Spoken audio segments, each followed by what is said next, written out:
Right, so we've been talking about SQL for quite a while, and mostly focusing on how is that we retrieve data from a permanently stored data, right? From tables and data sets and how they're related to one another.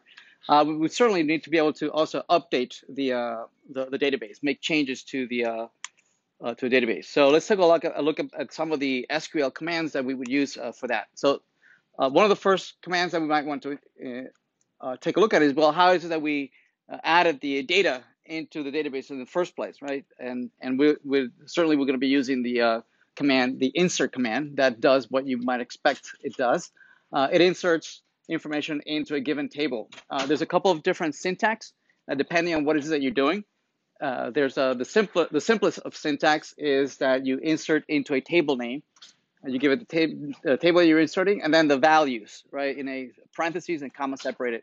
Now, this syntax assumes that that you're giving the values in the same order in which you created the table, right? In the table you had, field 1, 2, 3, and so on and so forth, right? Then the order in which you're providing those values are in that same order in which the fields were created. Yes. Now it might be that you don't want to provide all the values, right? Maybe you have most of the values are fields are not required, right? They're optional, and maybe you want to skip over a couple. And you just want to add only the required fields. Yes. So this syntax is limited if you already you have to give them the particular order, right? And you don't skip over the values, right? You can use a more formal syntax, which is the one where you provide both the columns and the values, right? Where the first argument allows you to list the specific columns that you care about, right? And then the values that you want for those specific values. And here you can put them in any order you want. You can skip over, right, the ones that are not required, and specify exactly what you want. So here's just a really simple example where we're inserting into the persons table the ID, then the values for last name, first name, address, and city, and it adds it at the bottom, right? Over here, it's shown as the bottom, right? That it's the last record that was added, even though yes, physically there must be a first record and a last record.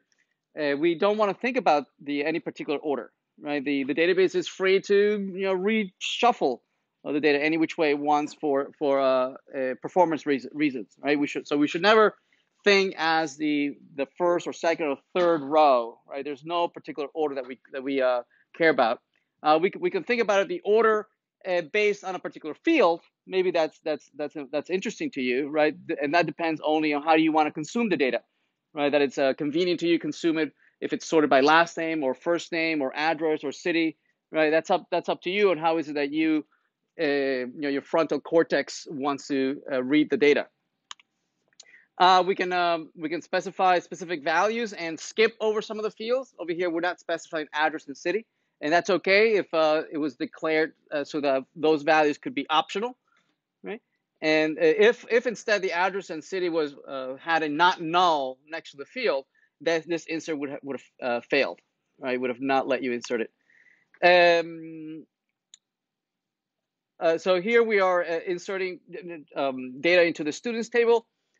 Just notice that we're keeping track of each field, the right data type that we're inserting into each one of the fields in the data.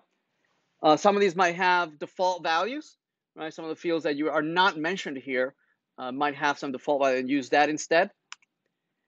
You can also use a subquery to populate a table, right? So for instance, you might want to copy data from several other tables, right? Or maybe you can have a join, right? That you join maybe several tables, right? And the result of that, you can then insert into your own table. Obviously, you would be creating some redundancy where information might be stored in several places.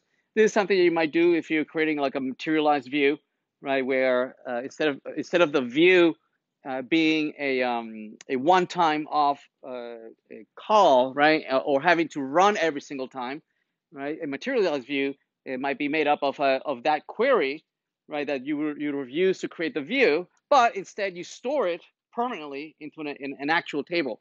Now, this table obviously would be breaking normalization, right? Because the original tables from where you're copying from, table 1 and table 2, presumably you've made an effort to remove redundancies, right? To break it out into multiple tables.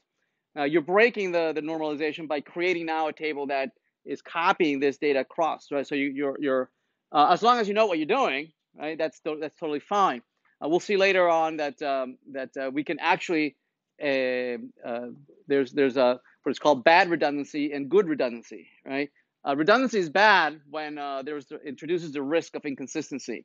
But if you could make a mechanism that would mitigate that risk of inconsistency, then it would be okay to manage to manage that. If you have a way of managing that risk, then there is good redundancy, right? There are arguments for denormalizing a database, right? If you could manage the risk of inconsistency.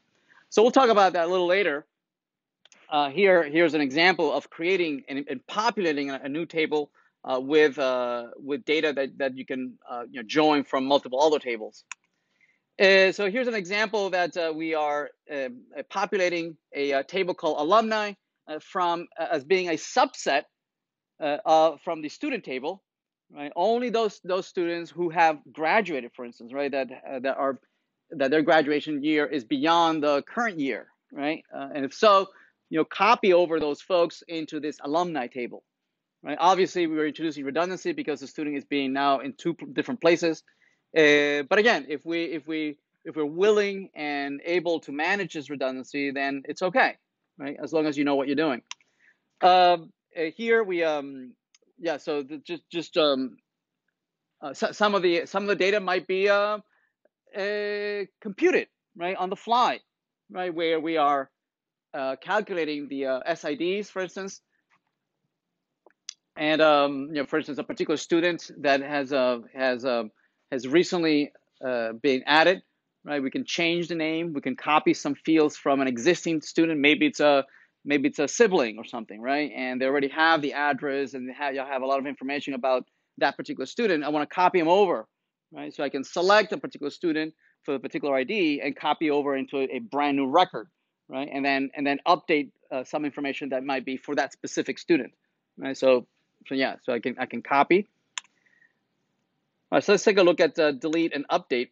So not only can we insert new data, but you can also modify existing data or remove data that is already there.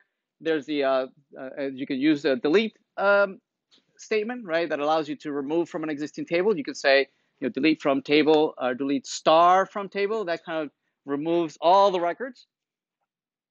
Right, if you don't provide a where clause, right, the where clause identifies which records you want to actually remove. If you don't specify which records, then you run into the risk of removing all the records, right, in the table. Most vendors today will disallow this, or will give you a warning, or says, "Are you sure?" Or I'm not in the right modality, right, and will warn you. More typically, you specify which columns you want to remove by providing some criteria, right, in the where clause, and says identify these records. Once you've identified them, delete them from that particular table. So, for instance, you might want to remove someone Edward Norton, and so the fifth record is removed, as you see in the results set down below. You can also calculate in the where clause, right? You can on the fly, provide a predicate that does a join, that does a fairly complex query that identifies the exact records that you want to remove, right? And so that where clause can be fairly sophisticated, doing all sorts of joins and identifying the IDs of the records you want to remove. You can provide it in the predicate. Remember that the select statement can be in different places, right? It can be in the where clause, it can be in the from clause, it can be in the select clause, right? Here it's being used in the where clause to identify certain IDs of the sections you want to remove. Update statement changes, right? Values that are already there, records that already exist in the database.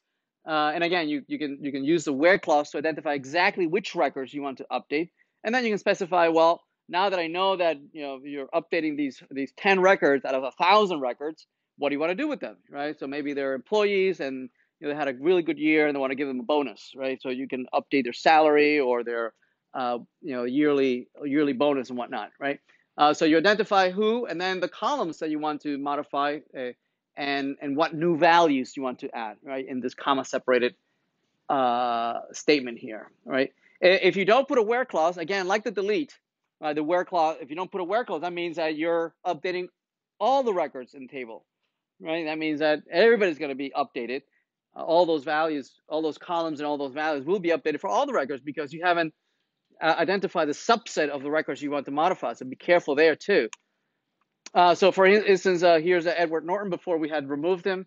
And we are updating and changing, and now he lives in Lowell.